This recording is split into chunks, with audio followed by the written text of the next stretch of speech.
betrayed us, yet we feed and clothe him. And you disapprove? It is said he swore an oath, as one of us, never to reveal our secrets.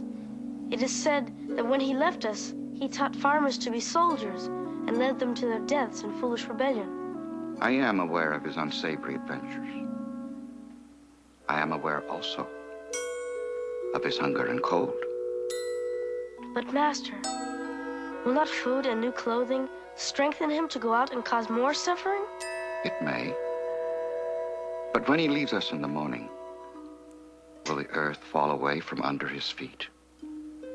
Will the sun, shining on all else, withhold light and warmth from him? Will water turn to mud when he stops to drink? If sun and earth and water refrain from judgment, who am I to withhold a blanket and a bowl of rice?